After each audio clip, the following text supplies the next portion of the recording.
La chour, la fauche, la taxe, quelle que soit sa dénomination, le vol s'attaque au fondement même de nos sociétés libérales, la propriété privée. Pour les victimes, le traumatisme s'apparente au viol.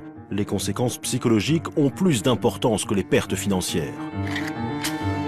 Pourtant, aujourd'hui, cette transgression est parfois érigée en acte de bravoure, de rébellion.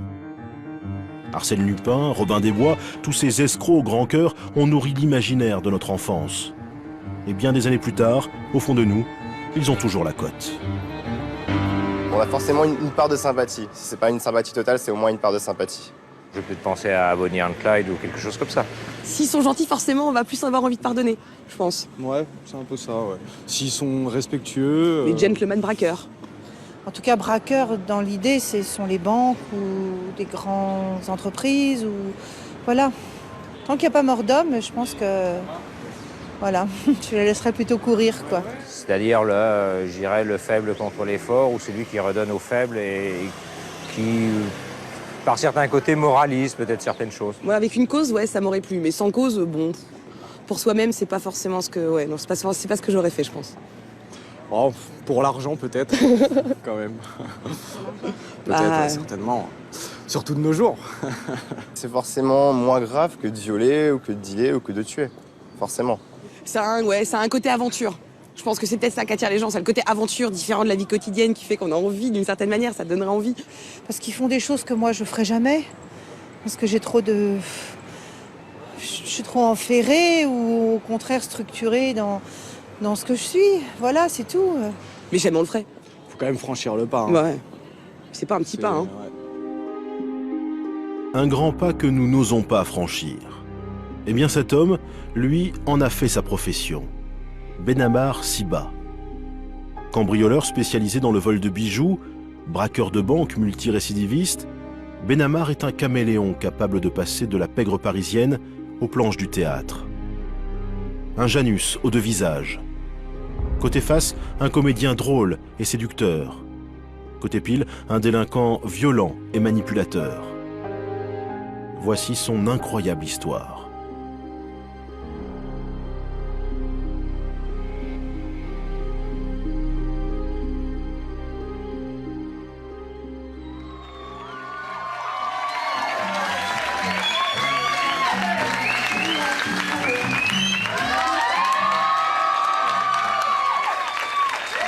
Je m'appelle Benamar, mais tous mes potes m'appellent bébé.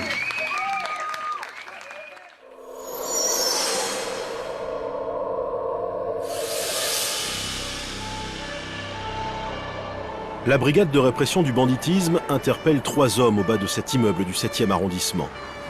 Les 3 compères sont soupçonnés de vouloir cambrioler une riche héritière. Après 2 mois de filature, la police vient de ferrer de gros poissons. 2 d'entre eux sont armés d'un revolver et possèdent des menottes. Ils sont connus des services de police pour des affaires de saucissonnage. Le 3e homme, lui, est fiché au grand banditisme, c'est Benamar Siba. À 39 ans, il a déjà 10 condamnations au compteur. Il va prendre 3 ans pour association de malfaiteurs. Philippe Vénère, ancien commissaire et criminologue, a rencontré Siba. Je qualifierais Benamar Siba de braqueur, enfin en termes, en jargon de métier, qui est pour nous, j'allais dire, le gratin supérieur de la délinquance. Si on peut parler de gratin, bien entendu, mais enfin je veux dire, en parlant d'une forme d'action. Pourquoi? Parce que c'est la plus violente, c'est celle qui traumatise le plus de gens. Ça ne veut pas dire que ce sont des meurtriers en puissance, mais c'est quand même très violent. Il y a une démarche qu'on va avoir vis-à-vis des personnes que l'on va neutraliser. C'est pas une démarche courtoise. Mais avant d'espérer devenir braqueur, il faut gravir tous les échelons de la pègre. Un parcours qui ne s'improvise pas. D'ailleurs, en matière de vol, Benamar est né sous une bonne étoile. Il voit le jour en mars 1968 dans les ghettos de la banlieue parisienne. Ses parents sont d'origine algérienne. À l'époque, la France embauche dans les colonies et les conditions d'accueil de la main-d'œuvre immigrée sont déplorables. Cette enfance, il la racontera des années plus tard dans un one-man show autobiographique. Ils vivent dans ce qu'on appelle pudiquement des baraquements. Mais bon, en fait, c'est un bidonville. Des toits en tôle ondulée qui tiennent avec des parpaings. Moins 10 l'hiver, plus 50 l'été. Le tout à l'égout à ciel ouvert, les rats et les maladies pour compagne. Ludovic Michel a mis en scène le spectacle de Benamar. Bébé est un enfant des bidonvilles de Nanterre. Il a vécu ça. Le bidonville de Nanterre, il a vécu ça. Après, ils se sont retrouvés, donc Montfermeil, Bondy, avec une grande famille, un papa qui ne parle pas français, et une maman qui tente d'élever ses enfants, sachant qu'il y a beaucoup de garçons et que la vie n'est pas simple, et qu'à l'extérieur, on leur fait bien comprendre qu'ils ne sont pas à leur place. Ça reste malgré tout la nature de sa psychologie. Benamar, 7e enfant d'une fratrie de 11, a-t-il grandi avec un sentiment d'abandon? Certains diront de lui qu'il a toujours souffert d'un manque d'amour et qu'il cherchait à attirer l'attention. Seule certitude, il occupe une place particulière dans l'environnement familial. Très jeune, il met tout en œuvre pour se démarquer, pour exister aux yeux des autres. Comme en témoignent Emma et son père, 2 amis de Benamar. Je pense que ses parents, et surtout son père, a toujours eu confiance en lui parce que c'est un type qui a toujours eu du bagou, qui a un démerdard par rapport aux autres. Et donc du coup, par rapport à ses frères et sœurs, je pense que c'est lui qu'on laissait un peu de côté. On ne s'occupait pas vraiment de lui. Mais je pense qu'il a appris à s'occuper de lui-même tout seul. Hein. Ouais, il s'est fait tout seul. Il s'est fait tout seul, bébé. Mal aimé, livré à lui-même, le jeune Benamar se révolte. Il grandit avec la rage, la haine. Mais contre qui diriger sa colère? En famille, c'est impensable. Le père se fait respecter par les coups. De véritables leçons de violence, mais jamais de repères. Reste l'école, et là, dès les petites classes, Benamar impose sa loi. Très tôt, j'ai eu un problème avec l'autorité. À 14 ans, je plafonnais en CM2.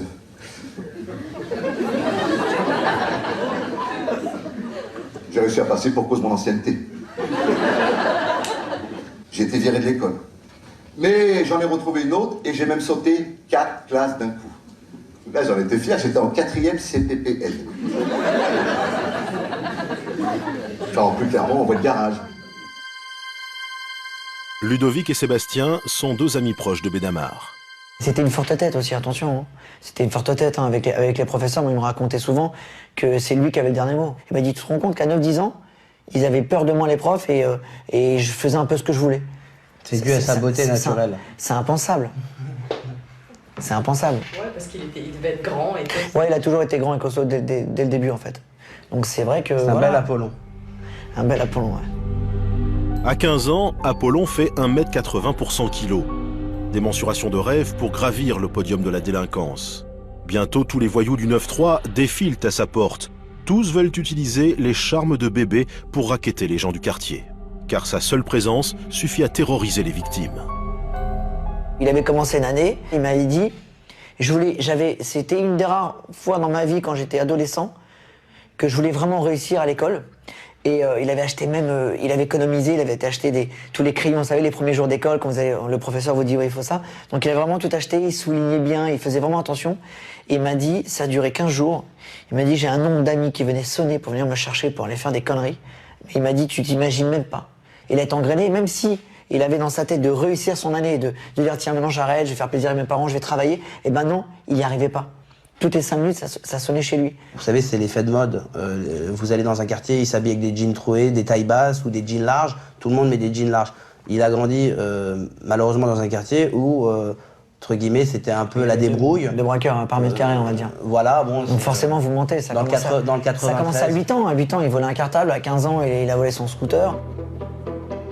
Un CV idéal pour la pègre. Les parents, uniquement occupés à survivre au quotidien, ferment les yeux pendant que Benamar se cherche d'autres repères, une autre famille à laquelle s'accrocher. Il finira par se faire adopter par une bande de voyous plus âgés, des cousins, des amis d'enfance. Parmi eux, Imad, alias Joe l'Indien, et Nordine, appelée La Gelée, 2 futures stars du grand banditisme. Rapidement, c'est la première condamnation. Benamar tombe pour vol avec effraction. La première fois que j'ai mis les pieds dans une prison, j'avais 16 ans. J'ai tout de suite trouvé des repères. J'avais tellement entendu les potes et les frangins me parler du placard que tout y était fidèle à ce qu'on m'en avait dit. Je suis le 3e d'une cellule de 3. Je montre mon mandat de dépôt pour que tous sachent que je ne suis pas tombé pour viol. Parce qu'attention, en prison, on n'aime pas les violeurs. Toi, par exemple, qui mesure 1m95 et qui pèse 130 kg, t'auras pas de problème. Et toi qui mesures 1m30 et qui pèse 30 kg, et qu'en plus t'es violeur, là, t'es mal barré, hein. Mais le jeune Benamar n'est pas traumatisé. Bien au contraire, il va tirer un profit considérable de ses 14 mois de détention. Quand vous partagez une amitié en prison, c'est une amitié qui est très forte. C'est des gens, ils sont tous du 93. Okay, donc après, ils se connaissent tous, ils ont tous grandi. Ok, c'est un ancien braqueur, bébé, il était en prison. Donc oui, il a dû connaître tout le monde. Tu sais, en prison, vous rencontrez pas, vous rencontrez pas des PDG, des médecins, des avocats, des... Il y en a. Non, mais c'est pas ça. Vous n'avez pas croisé ces gens-là. C'est pas quand on va en prison, on ressort pas avec un carnet d'adresse de la télévision française où vous rencontrez des bandits. La bande, elle crée une famille. Attention, c'est une famille de substitution. Dans la bande, on est quelqu'un, on est valorisé, on représente quelque chose. On a le sentiment d'amitié indéfectible, ce qui est très relatif. Quand on est encouragé par ces gens qui ont choisi la transgression définitivement, difficile de faire autrement parce qu'on va passer pour un lâche. Pour quelqu'un qui a pas de courage. Je préfère rester en termes très choisis, parce que les termes sont plus crus dans ce milieu-là. Donc en fait, on a peur de l'humiliation si on ne répond pas aux attentes ou aux propositions des plus anciens. Et on veut prouver aux copains qu'on est encore capable de faire encore mieux qu'eux. Sauf que encore mieux qu'eux, c'est de grimper un peu dans la délinquance. Benamar enrichit son carnet d'adresses de tous les VIP de la pègre. Et surtout, à leur contact, il apprend les commandements du milieu. Le fameux code d'honneur du grand banditisme. Un code qui lui dicte enfin une ligne de conduite. La seule règle qu'il respectera. Cette éducation a aussi ses règles, des règles dures d'ailleurs. Ils ont ici leur propre justice, sous des formes parfois très critiquables. Mais ça existe, l'honneur, la dénonciation, la balance, tout ça, c'est des choses qui ont un sens chez eux. Le fait, pour Benamar, de ne jamais être traité de balance, de ne jamais être traité de lâche, a fait que ça a construit l'individu sous une certaine forme. Et c'est pour ça qu'il échappe peu au moule. Il a appris à mentir. Il a appris à mentir. Ah ben ça, je dirais qu'il le fait qu'une certaine élégance, mais il le fait quand même. C'est évident. Durant les 10 années qui vont suivre, Benamar travaille d'arrache-pied pour se faire un nom. À sa sortie de prison, il monte des arnaques rocambolesques qu'il racontera plus tard dans son one-man show. Un complice, Sébastien, propose à des gogos un plan pour acheter du matériel hi-fi tombé du camion. La transaction doit avoir lieu dans l'appartement de Benamar, ou plutôt son faux appartement. La porte d'entrée donne en réalité sur l'issue de secours. La supercherie commençait à cet instant précis. Dans la tour, il y avait 2 sorties de secours. On avait pris soin de casser l'applique où était inscrit sortie de secours. On plaçait un paillasson devant la porte pour faire croire que c'était un appartement habité. Quand Sébastien tapait à la porte, j'ouvrais la porte à moitié. J'étais vêtu d'un peignoir et chaussé de pantoufles pour donner l'illusion que j'étais chez moi. Benamar joue la surprise et reproche à son complice d'avoir ramené les clients chez lui. Eh, mais t'es fou comme mec, j'ai ma femme et mes 4 gosses là. J'avais 20 ans, moi, en effet. Là, je les mettais en confiance. Les clients paient cash et attendent sur le palier pendant que les 2 escrocs sont censés chercher la marchandise à l'intérieur du faux appartement. En réalité, ils se font la malle par l'issue de secours. On descendait les escaliers 4 à 4 et on repartait en caisse les fouilles pleines. Bon, il n'y a jamais eu de plainte, hein, c'est normal. Ça a duré 3 mois et tout ça, ça m'a vite gavé. Benamar est vite à l'étroit dans son costard d'escroc. Vient alors le temps des cambriolages. Mais là encore, il finit par se lasser. Bébé se sent l'étoffe et l'ambition d'un grand du milieu. Mais pour ça, le passage obligé, c'est le braco, le braquage de banque à main armée. Un art qu'il exerce avec une grande maestria. Il en fera 27 au total. À l'époque, il amasse un butin de plus de 3 millions de francs. Une véritable montée en puissance que les criminologues connaissent bien. On a peut-être aussi ce besoin de violence qui fait qu'on s'affirme sur les gens, on domine. Et je pense que Chez le braqueur, il y a ce souci de créer la crainte, la peur, la domination, et le besoin de créer la domination sur les gens que l'on va chercher à braquer. Benamar est un garçon qui a des qualités, certes, qui n'est pas méchant dans l'âme. C'est pas un violent, c'est pas un bagarreur. Il faut pas lui marcher sur les pieds, parce qu'il a une réponse immédiate. C'est-à-dire que si on vient le contrarier ou le provoquer un peu, on le trouve tout de suite. C'est-à-dire qu'il a une réponse immédiatement violente. Et bon, il a pour lui, comme je l'ai dit, une certaine force physique, une certaine corpulence. Il s'en sert, tout simplement. Mais suivant les règles du milieu, Bébé travaille proprement. Pas la moindre effusion de sang lors des braquages. Il fait preuve d'une véritable maîtrise de lui-même qui lui vaut l'admiration de la confrérie. Pour la première fois peut-être, il est enfin quelqu'un, il a le sentiment d'exister. Et puis, il y a l'excitation, l'adrénaline du hold-up. Et rapidement, Benamar devient accro. Je comprends que le braqueur, au moment où il va faire son braquage, va avoir des sentiments excessivement excitants, pour lesquels il va investir, j'allais dire, toute sa vie là-dedans. Il ne va pas penser à ce qui va se passer derrière, au fait qu'il va pouvoir être arrêté, qu'il va se retrouver en prison. C'est le moment présent, ce moment qui vous fait vivre autrement que les autres. Ma vie intérieure était inexistante. Aucune notion du bien, du mal. En fait, je m'étais jamais posé la question. À l'époque, je transgressais pour exister. Je ne fais pas de misérabilisme. Mais j'avais une putain de douleur qui hantait mes nuits à cette époque. À qui je pouvais en parler? À qui? Bébé devient ce qu'on appelle dans le milieu un beau mec, un voyou qui a réussi. Il a de l'argent, beaucoup d'argent. Il fait des cadeaux somptueux à sa famille, flambe avec ses copains du 9-3, jusqu'au jour où il rencontre Karen. Elle a 17 ans, lui 22.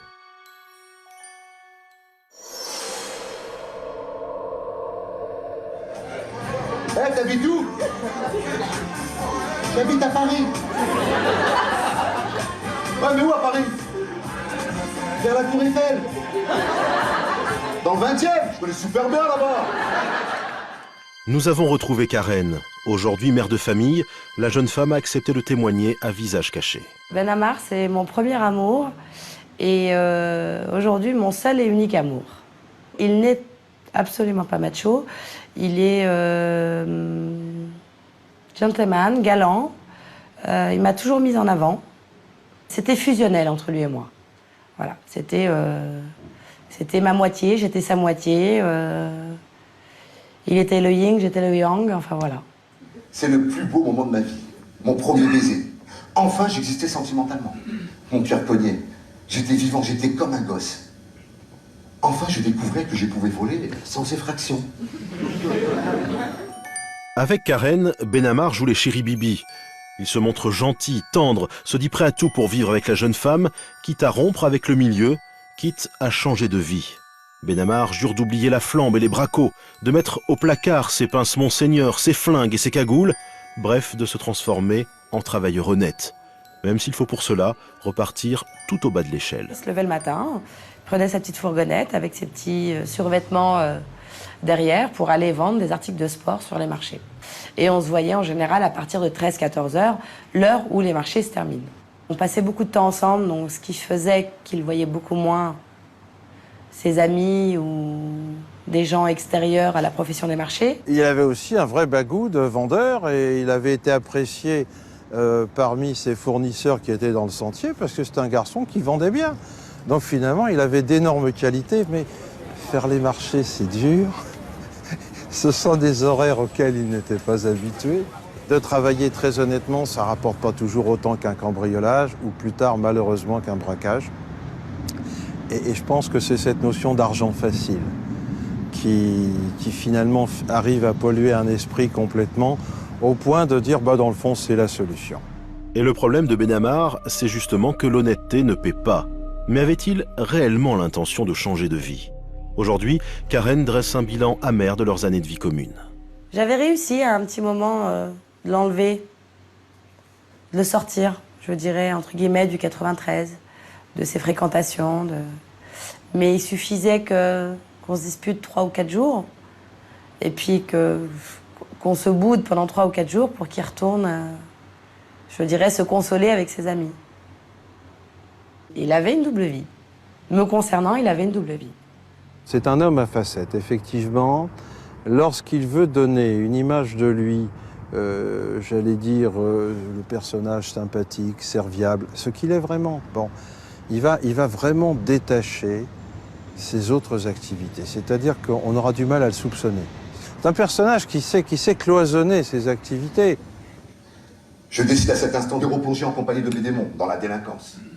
J'ai bétonné mes sentiments comme j'ai bétonné mes douleurs d'enfance. De nouveau, j'étais en fuite de tout, à la ramasse. Je me fuis moi-même, quoi. Je continue de braquer des banques, mais je ne retrouve plus l'adrénaline. J'ai plein d'oseille. Je dépense avec des gens que j'aime. Je ne bois pas, je ne fume pas, je touche pas à la canne. Alors qu'est-ce que je m'ignore? J'aime pas me retrouver seul face à moi-même. Ma résonance me revient en vomir. Je m'insupporte. Mais comment croire à cette confession? Durant 3 ans, malgré ses grands serments, Benamar a mené une double vie. Vendeur de fripes le jour, malfrat la nuit, il enchaîne les coups jusqu'au 31 janvier 1993. Benamar se fait prendre par hasard, comme un bleu. En dînant dans un restaurant avec Karen, il tombe nez à nez avec un joaillier qu'il a braqué quelques semaines plus tôt dans le 17e arrondissement à Paris. L'homme le reconnaît aussitôt, c'était le casse de trop. Là, en revanche, c'était je pense par nécessité, parce qu'il voulait nous mettre à l'abri, il voulait construire, il voulait... Donc il voulait fonder un foyer et il avait besoin d'argent, c'est ça ce que vous C'est ça. expliquez? C'est ça. Il l'a fait un peu pour vous alors? Pour nous? Pas pour moi, pour nous. Il l'a fait peut-être pour nous. Et cette fois-ci, bébé plonge. Karen le quitte et surtout la justice n'est plus disposée à la moindre clémence. Il a commis 27 braquages, un nombre incalculable de cambriolages et de multiples escroqueries. Le verdict tombe comme un coup près. Le 31 janvier 1997, la cour d'assises de Paris le condamne à 12 ans de réclusion. Benamar est incarcéré à la prison de la Santé. À 30 ans, il a passé près d'un tiers de sa vie en détention. Ma liberté jusqu'ici, je la trouve dans l'enfermement. Le premier jour de mon incarcération, je ressens comme un soulagement, une forme de délivrance. La délivrance par l'enfermement. Confidence étonnante de la bouche même de Benamar. Pourtant, il n'y a que le violon qui arrive réellement à l'apaiser. Prisonnier modèle, sa gouaille, sa gentillesse lui attirent la sympathie. Et des années plus tard, tout le personnel pénitentiaire se souvient encore de lui avec émotion. À commencer par Sylvie Dazy, c'était l'éducatrice de Benamar lors de son dernier séjour en prison.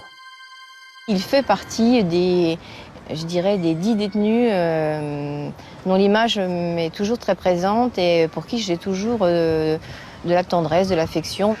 C'est quelqu'un qui porte une certaine violence humaine, une violence de colère. Et il y a une vraie tendresse aussi. Et Benamar faisait sans arrêt et sans calcul, c'était chez lui, alterner cette gentillesse, cette tendresse, cet humour. Il avait beaucoup d'humour, avec une dureté et puis une révolte. Quitte à le fâcher, je suis un peu convaincue qu'il a eu plusieurs fois besoin de commettre des délits et peut-être de retourner en prison. Je n'écarte pas l'hypothèse que dans un monde extérieur où il était assez vide, peut-être et anonyme, la prison lui a offert cette opportunité d'être dans une forme de famille avec une reconnaissance des autres qui était fort sympathique et chaleureuse. Tout le monde connaissait Benamar quand il y était à la Santé. Tout le monde. Tout le monde. Et tout le monde savait qu'il s'appelait Bébé. Mais Bébé, la vedette de Zonzon, va avoir un choc émotionnel lors d'une visite au parloir. Une visite qui va faire basculer le cours de sa vie. Je n'ai jamais eu beaucoup de parloirs pendant toutes ces années. Peu de gens sont venus me voir en prison.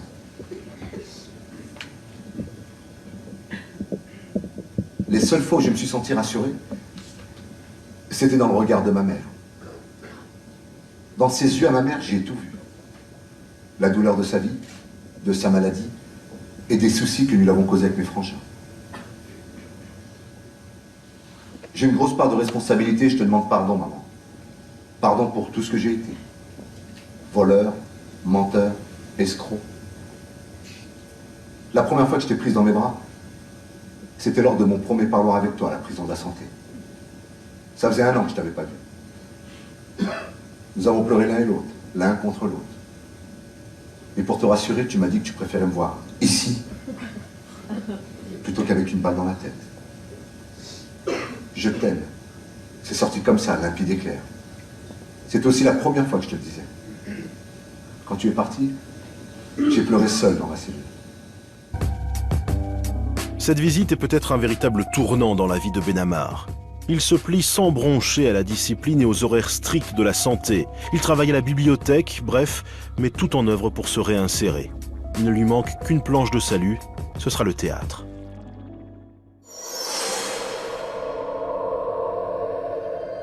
Antoine Cobé est un des metteurs en scène renommés qui animait l'atelier théâtre de la Santé. Les gens qui viennent à l'atelier théâtre, ils viennent pour des mauvaises raisons, bien sûr. Ils viennent pas pour l'amour du théâtre du tout. Ils viennent parce que c'est le seul endroit où on peut rencontrer des copains d'autres blocs qu'on ne croise pas pendant la promenade. Ils ont envie de mon cul sur la commode, ils ont envie d'un théâtre, ils ont envie un peu de s'éclater, un peu de rigoler, un peu de fantaisie.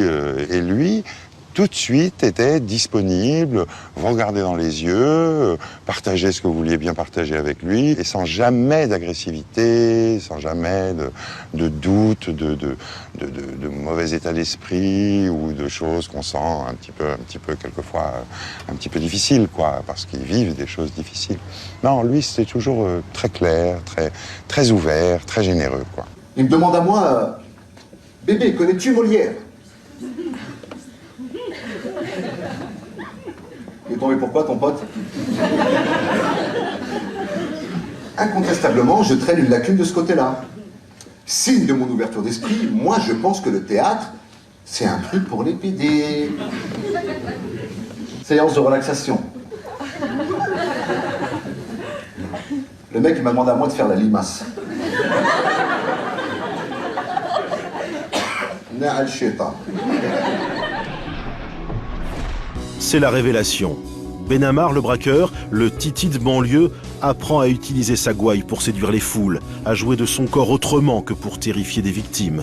Il se cultive, lit les classiques, écrit à des metteurs en scène, des stars du rock. Il réussit à transformer son séjour carcéral en école du savoir. D'ailleurs, durant les répétitions, je me suis rendu compte que mon degré de violence verbale avait baissé de 3/4. Je disais plus, nique ta mère, toi. Mais ta mère, vous. Là, je gardais toujours un quart pour le quotidien, on sait jamais. Et je me suis mis à lire. Si. T'en bouches un point, toi, hein. J'ai découvert des auteurs comme Dostoïevski, Stefan Zweig, Schnitzler, Paul Éluard.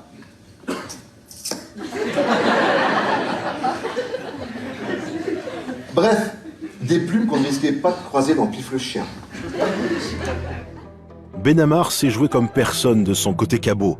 Il endosse le costume du brave soldat Schweck, un rôle taillé sur mesure. Schweck, honnête, naïf, fait preuve parfois d'une ruse et d'une malice insoupçonnables. Le soir de la première, Gérard Lorcy, le metteur en scène, a la conviction qu'une étoile est née. Voilà que lui tombe dessus une convocation avec son procureur ou juge d'instruction, ce qui était pour nous. Les invitations étaient lancées, enfin c'était quand même une opération assez... Voilà, il y avait du monde qui venait, qui était lourde, fallait trouver... Enfin bon, bref. Et alors, pour être à l'heure, ils l'ont amené chez le juge d'instruction en traversant Paris avec 2 motards devant et 2 motards derrière. C'est vrai. Hein. Il est arrivé à je sais pas, 20 minutes avant la représentation, un pape satisfait de lui, nous disant 2 motards devant, 2 motards derrière, la vraie vie. J'ai traversé Paris comme un prince. C'était drôle, ça. Ça, il avait adoré, je crois, il avait adoré. Toujours un deuxième degré sur lui. Ouais, moi, c'est vraiment ce qui le caractérise, quelque chose qui est toujours un peu ambigu. Mais ambigu, c'est entre les deux. Est-ce un grand naïf, bébé, ou un fin... Et je crois qu'il est les deux, enfin, voilà, c'est une mixture, c'est une alchimie. En comptant les détenus, la salle était blindée. Même la direction de la santé était présente. Pour la deuxième fois de ma vie, j'étais heureux, me sentais des ailes. Ma rencontre avec Karen et le théâtre. C'est tellement plus gratifiant de tenir une salle en haleine avec des mots plutôt qu'avec une arme. Il se sentait valorisé, puis je pense très sincèrement, enfin, quand, voilà, il découvrait des territoires de travail, de réflexion, de plaisir. Jouer, c'est bien. Et il disait, bon, le problème, c'est qu'est-ce que je vais faire en sortant, parce que je crois vraiment que le temps, l'extérieur, pour lui, l'expérience qu'il en avait, c'était la délinquance que je ne connais pas, enfin, quelque chose comme ça, et que c'était un problème. Benamar est libéré en 2000. Il va avoir 33 ans. À sa sortie de prison, il est bien résolu à renoncer à l'adrénaline des bracos pour le track des spotlights. Mais réussira-t-il à couper les ponts avec ses anciennes fréquentations, à résister aux sirènes du fric facile?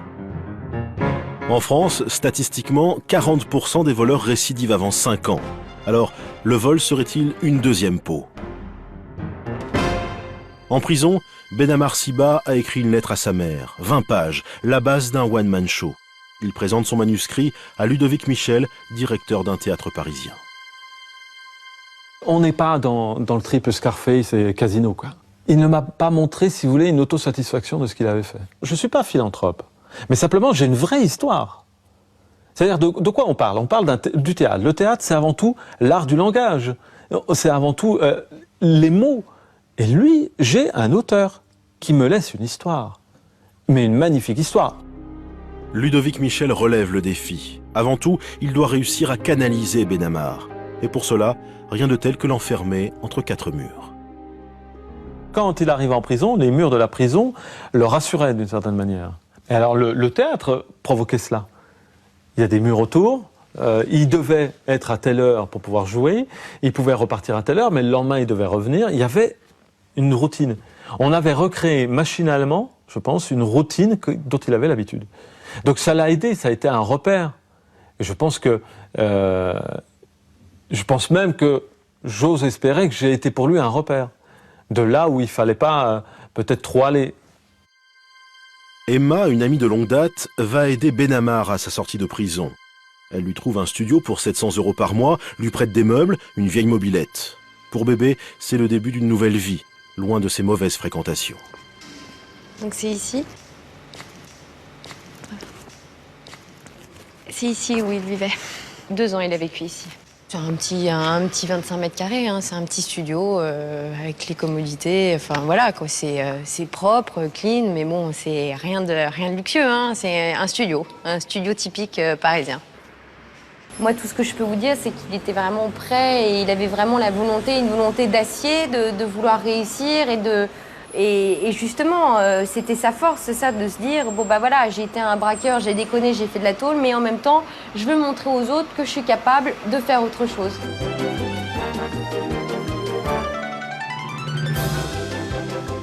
Au bout d'1 an de répétition et de travail acharné, le spectacle de Benamar est prêt. Il s'intitule Mézo et Barabbas. Mézo, c'est ma pomme dans le jargon 9-3. Et Barabbas, la référence biblique au voleur repenti et gracié à la place du Christ. Bébé signe 40 représentations, puis 50. Il reste en tout 18 mois à l'affiche. Un succès exceptionnel, le public rit, pleure, fasciné par ce voyou au grand cœur. Dominique Rizet, journaliste au Figaro, a assisté à ces représentations. Il connaît bien Benamar. Dans notre société, dans notre monde, qui a besoin de personnages comme lui, qui fascinent un peu, qui ont vécu des trucs extraordinaires ou en dehors de l'ordinaire.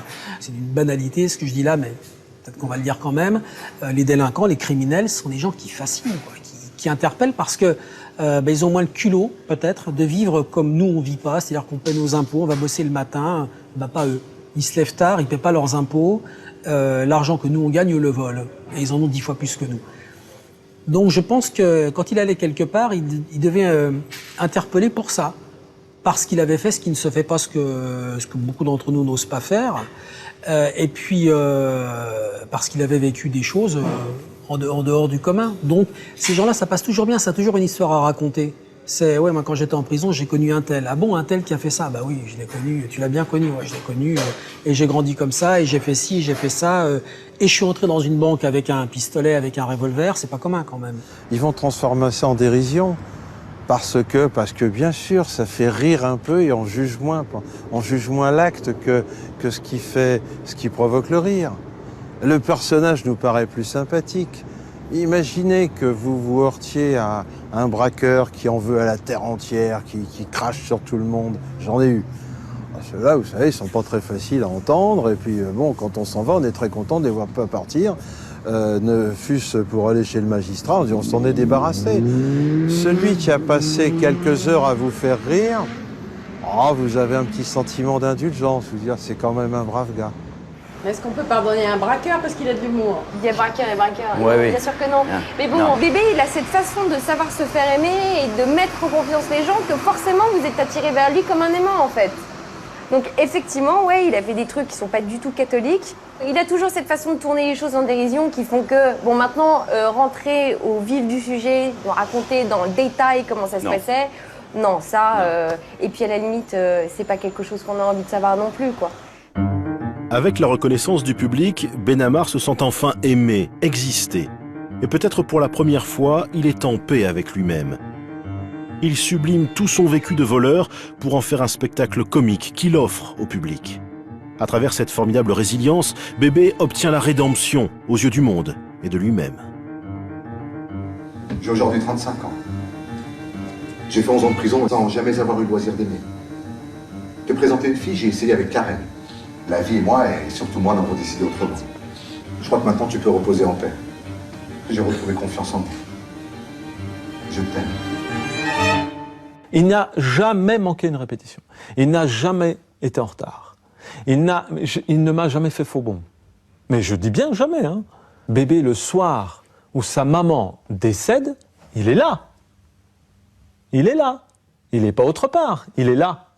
Et il joue. Je peux vous garantir qu'il y a beaucoup de comédiens qui ne seraient pas allés. Il a amené Mézo et Barabbas, ce spectacle qui n'était rien, repensez à ça, c'était rien, à un niveau professionnel, à un niveau que certains spectacles n'atteignent pas. Rapidement, Benamar devient la coqueluche de la presse. On le présente comme un modèle de réinsertion. La preuve vivante que l'on peut passer une partie de sa vie dans la transgression et rompre du jour au lendemain avec la spirale du vol. Cette notoriété naissante lui attire de nouvelles amitiés parmi les people, à commencer par Joël Cantona. C'est un homme avant tout, hein. C'est un homme, c'est pas un homme à moitié femme, comme on en voit de plus en plus, je veux dire, un peu partout d'ailleurs. C'est un vrai mec avec une vraie personnalité. Il dégage une gentillesse, quoi, beaucoup de cœur. C'est un homme de cœur. C'est quelqu'un que j'aime profondément, quoi. Profondément. Sans l'avoir vu beaucoup de fois, quoi. Mais en une vingtaine, trentaine de fois, quoi. C'est quelqu'un qui a fait partie de ma vie de suite comme un frère, quoi. C'est pour ça que je dis c'est un grand gamin, et à la fois il a tout du travers de l'ado ou Borcadre qui va passer à la grosse bêtise et qui peut être extrêmement doux, ou qui d'un seul coup va se retrouver dans les bras de son père ou de sa mère, et qui a 17 ans et qui est plus grand que la mère, quoi. C'est le même principe. Lui, c'était ça. Alors je disais toujours, j'avais 2, j'en ai 3 enfants, et je disais viens, mais viens dans mes bras. C'était plutôt drôle, c'est plutôt lui qui prenait. Mais voilà, c'était un câlin, quoi. Il fallait faire un câlin. Maître Temim, célèbre pénaliste parisien, était l'avocat de Benamar. Je croyais vraiment à sa réinsertion. Je croyais vraiment que c'est un type qui s'en sortirait définitivement. Et j'ai le souvenir d'ailleurs, mais que lui-même, sans qu'on lui demande rien, enfin en tout cas moi sans que je lui demande rien, prenait une forme d'engagement très, très net. Je sortais d'un théâtre, du théâtre de Paris, et je descendais la rue et je l'ai rencontré. Il m'a chaleureusement serré la main en me disant, comme je suis content de vous voir, oui, je suis sorti d'affaires, vous me défendrez plus jamais, et quelques jours après, je recevais sa lettre de prison.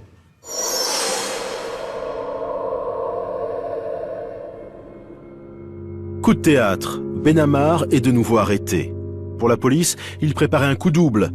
Le premier, un cambriolage dans les beaux quartiers. Le deuxième, une opération de racket auprès d'un groupe de commerçants pour le compte du fameux clan Hornek.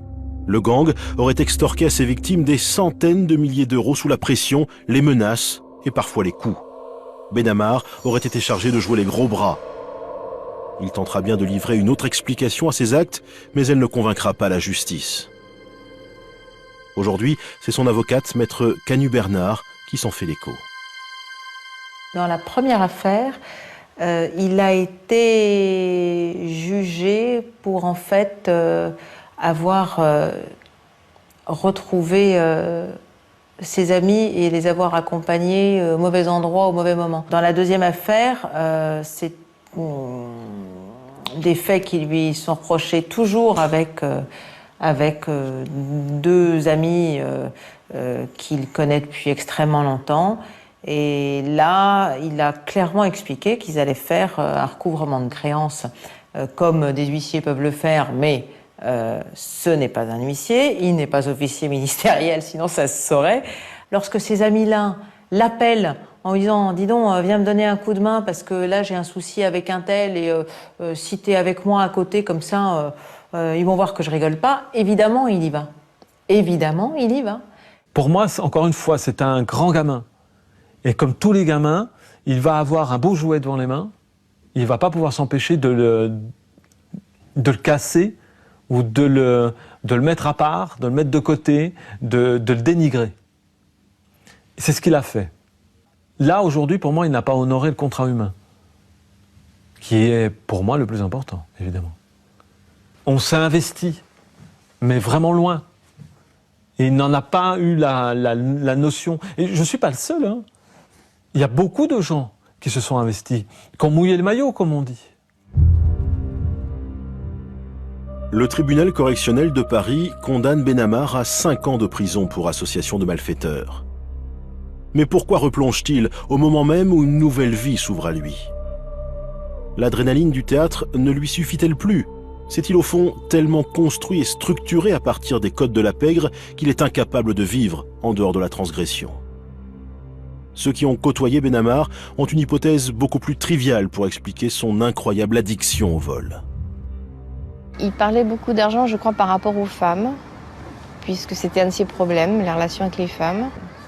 Et il en parlait justement comme un substitut pour flamber, pour frimer auprès des femmes, puisqu'il se sentait en dessous de ce qu'il aurait dû être avec les femmes. Il est très sentimental. Quand il a une femme, une copine, sa fiancée, sa femme, il peut tout donner. Tout, des cadeaux, tout ce qu'elle veut, des dîners, des vacances.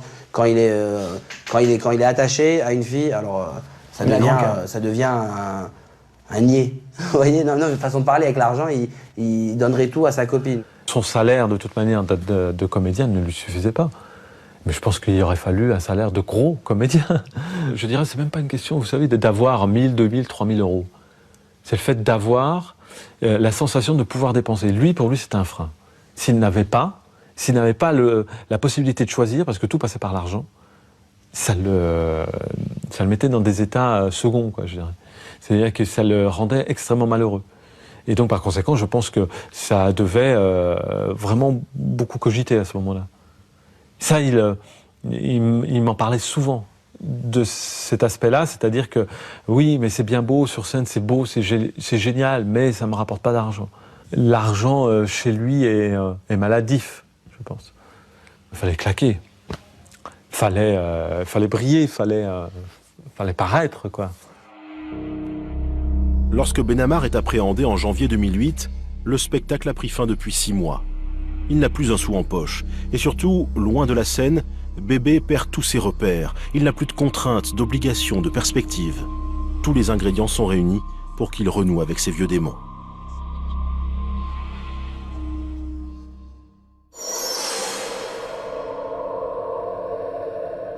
Oui, il parle encore de théâtre et je trouve ça vraiment de jolis projets. Il a recommencé à Fleury A participé à tous les ateliers théâtre et je dirais il a retrouvé sa place dans la grande famille de Fleury.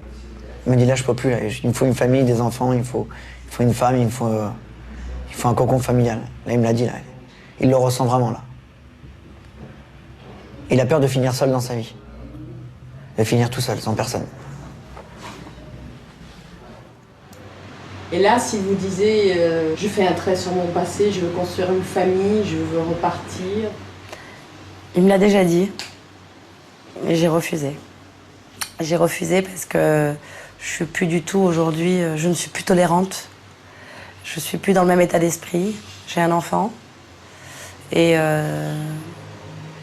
toute cette vie-là, j'aimerais vraiment la laisser derrière. Et avec Benamar, aujourd'hui, c'est pas possible.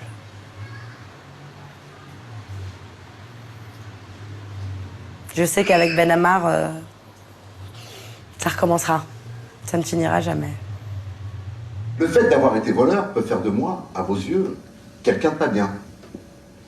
Mais la seule haine que je peux avoir, elle est d'abord contre moi. Car je me suis détruit moi-même et je suis seul responsable. Mon père, ma mère et Dieu, s'il existe, eux seuls peuvent me juger.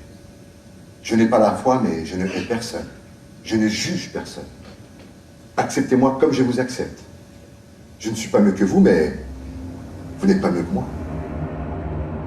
Voleur un jour, voleur toujours, dit la sagesse populaire. En se présentant comme un modèle de réinsertion, Bébé a-t-il réalisé sa plus belle escroquerie? A-t-il réellement voulu décrocher un jour avec le milieu? Est-il seulement capable de sortir de la transgression? Aujourd'hui, derrière les barreaux, Bébé est le seul à savoir la vérité. Il devrait sortir en 2013.